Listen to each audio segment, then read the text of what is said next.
Hey, what's up? My name's Justin. Welcome to 65 Drums. Today we're talking about the Roland TD17KV. What I want to do with this video is just a dedicated deep dive about all the individual pads, the module settings, whether or not the drum set's good or bad, do some playing examples, all that fun stuff. If you don't want to waste your time on individual drum set videos and you just want a broad picture of what all the new drum sets from Roland are like, I made a broad overview video for you. It'll be on the screen somewhere about there. You can go press that link and go watch that. But today we're just going to go into the really nerdy details and go really in depth on the Roland TD17KV model.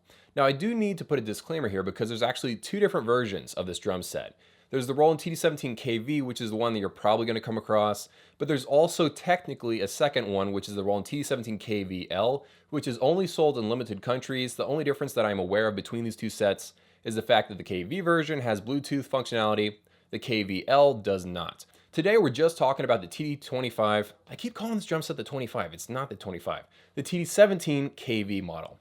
So as you can see, the TD17KV and KL, they're really similar in price. So obviously Roland is kind of trying to nudge you to buy the KV version. And I can honestly see why, because I got to play them side by side, and this one is just more fun to play on. And the big reason for that is the fact that it has the giant 12-inch mesh snare. And this drum set, having a mesh snare that size on a Roland drum set, that was like unthinkable, because Roland always made their drum sets really tiny. But finally, I think competition is like forcing them to slowly start making larger drum sets at lower prices. They're being forced to be more competitive, which thankfully is a good thing. So let's talk about the other components first before we talk about that brand new snare. So this one has the exact same cymbals as the TD17KL. So it's got two CY8 cymbals. Those are dual zone, and unfortunately that means that the ride cymbal doesn't have a dedicated bell zone. Now you can assign the bell sound to the edge of the cymbal. It's a little bit weird to hear the bell sound when you hit the edge of the cymbal. You get used to it, but I feel like Roland really should have put a 3-zone cymbal right there. But you know, it is what it is. Moving over to the hi-hat, this is the CY5. This one is 9.5 inches across. The CY8s, I believe, are 12 inches across. This one, it's you know, it's okay. It works. It does what it's supposed to, but it feels a little bit too floppy to me. I didn't do any adjustments to try to make it feel a little bit tighter, you know, more like an acoustic hi-hat, but I don't really like this pad. It does the job, it does what it's supposed to, but it's my least favorite component of this drum set. Now, turning our attention to the floor, as you can see, there's a brand new hi-hat controller pedal. It's not really new, it's just new to us. It's existed as like a standalone, you know, thing you could buy as an add-on, and it's been in some really obscure drum sets that aren't really sold much in America, but it's the first time they've rolled it out into their base model line, the TD17. Fun to play on. It's more sensitive than the previous version. I think it was called the FD8. Yeah, I like this hi-hat controller pedal. The kick drum pad right here is my second favorite pad on this entire drum set. It's solid, it doesn't move as much. I did play 3 different drum sets with this pad. 2 of them didn't move at all. 1 of them did. I think it's just because I didn't set the screws down enough. But it's a lot better at standing still than the previous version, which was the KD9, I believe. It has a spongy surface to it. It doesn't feel like a mesh pad. It doesn't feel like a rubber pad. It has a unique feel to it all of its own, and I like it. It does work with double kick drum pedals, and it's probably the best kick drum pad for this price from any manufacturer. Moving on to the tom pads, they basically just took the snare from the Roland TD17KL, and they just used that as the tom pads on this drum set right here. It's the PDX 8 pads. They're 8 inches across. They have the inner plastic rim, which I don't like, but thankfully their brand new snare drum pad doesn't have that. So when I was at Roland headquarters, obviously I got a chance to try out pretty much all their products. But this is honestly one of my favorite things they've recently come out with. It's a 12-inch snare drum pad on a $1,200 drum set. Something I wouldn't have imagined them trying until now, because they always love making small drum sets. This snare is very fun to play. It doesn't have the really dumb inner plastic rim. It's just a solid side trigger mounted mesh snare. Very fun snare to play on. It's interesting. It's not going to be obviously as high end as their TD50 line or the TD25 line, but it triggers very well.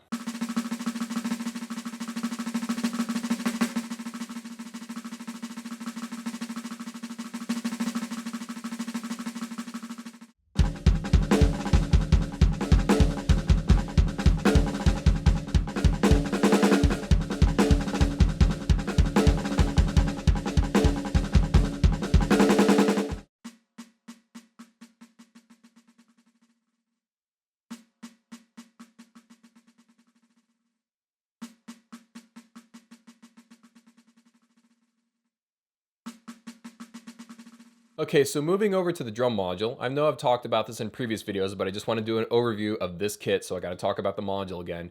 The TD17 drum module is the best sounding drum module at its price point, which it should be because this one came out in 2018. The newer piece of electronics should sound better, and thankfully it does. It does use samples. You can finally import sounds from the internet or whatever ones you record yourself, and you can split zones, which means you can use cable splitters with this. You could have 2 crash cymbals from one single input, which is really cool. Now, as far as the face of the drum module, my first impression when I first saw this was that it looked a little strange. I'm like, why do they have like buttons going in a circle around the central knob? But aside from the looks, whether you like them or you don't like them, the good news is it's easy to make your way around the drum module. And before I forget, that ledge up there, you can put your cell phone or maybe your drumsticks there, which is perfect because with electronic drums, I don't know how many times I've wondered where to put my cell phone. Right now I have a music stand next to my drum set. That's where I put my cell phone. In the past, I've tried to like put it on top of my TD30 and it would fall off, or I'd try to put it like, like some people even go buy little cell phone mounts and then clamp that onto their drum rack. With this, it has a little handy ledge so you can put your cell phone there while you're playing. And it does have Bluetooth, so you don't even need a wire. You can just play directly with the drum module. That's a feature the cheaper drum set, the $1,000 TD17KL, does not have, by the way. So anyway, talking about the face of the drum module again, it has dedicated buttons for things that you're going to use a lot, such as tuning. You don't have to go in the menus to find the tuning option. You just press the tuning button. You don't have to go through the menus to find the muffling button. You just press the muffling button right there. There's also a user sample button. And also down here, you can see this, the slow and fast buttons right there. You can actually speed up and slow down the internal songs. And I believe you can import your own songs and slow and speed up those as well. Now, one of my favorite features of this drum module is the fact that it has dedicated bass, treble, and ambience knobs.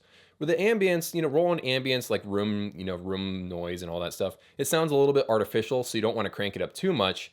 But it is nice that you can make the drums sound a little bit more dead or make them sound like they're a big room. So that's really cool.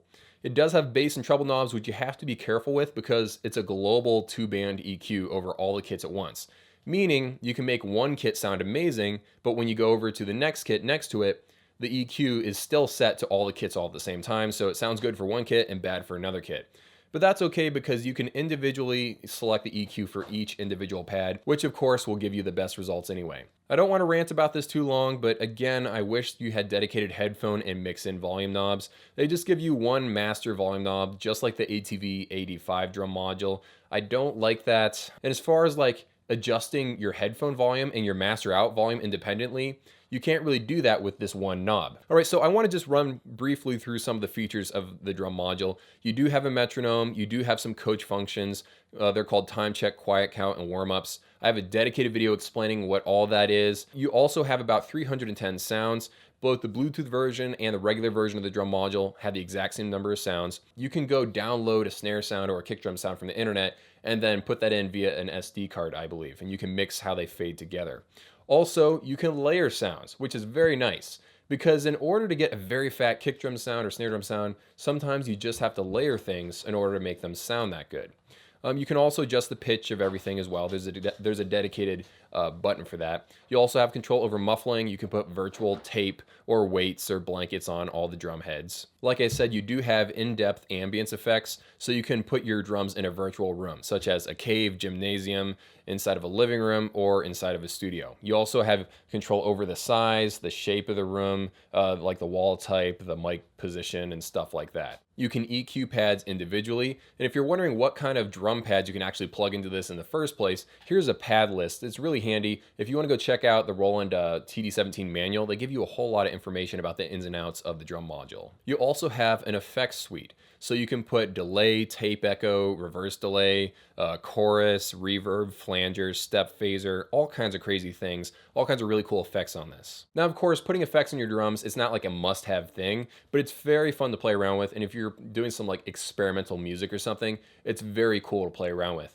I made a video on this once where I just, played my TD30 with a bunch of different effects from the TD30 module, and then of course I plugged it into a guitar pedal. That video got like 2,000 views, and then it died. And I was like, okay, got a few views.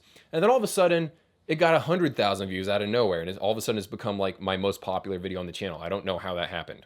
So like I said, it's got around 310 different sounds. If you go over to the manual, you can actually see what each individual sound is and what kind of things you can do to it, such as tuning, muffling, adjusting snare buzz, decay, pitch. They actually let you know what you can do to each individual sound, which is very, very helpful. While I was watching the presentation on this drum set, one of the things they mentioned is the fact that they listen to a lot of like pop albums and stuff, listening for individual percussion sounds that are very popular right now. And they tried to incorporate sounds like that into the TD17 so you can play around with them.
Okay, so now you know what the drum set sounds like and all the little nerdy details about the drum set, what it's capable of. Now let's take a step back and talk about whether or not this drum set's worth buying overall. I feel like for $1,200, it's well positioned in price. Let's take a look at some of the competition. So at number one, you have the Alesis DM10MK2 Pro, which is $100 more at $1,300. You can buy a Cat Percussion KT4 for $1,200. So this is the only other one really that's priced in the exact same price zone. I happen to own the Cat Percussion KT4, and I would take the TD17KV over it in a heartbeat. Even though it has the hi-hat on the dedicated hi-hat stand, this one has all rubber pads, and the pads here aren't they're not as well built as the ones here on the TD17KV. If you have about $1,200 to $1,300, honestly, the two drum sets that you're going to be choosing between are the Alesis DM10MK2 Pro and the Roland TD17KV. And between those two drum sets, I personally would buy the TD17 because I think it's a better drum set. That's one guy's opinion though. I want to know what you guys think between these two drum sets. Which would you buy if someone had a gun to your head and said, buy either drum set? Which would you buy? I want to know. Let me know down in the comments below. Hope you guys enjoyed this video and hope you're not getting sick of the TD17 yet, because I've got one more in this series and then I'm going to move on to the TD25 and the TD50KVX. Hope you guys enjoyed. I will see you guys in a few.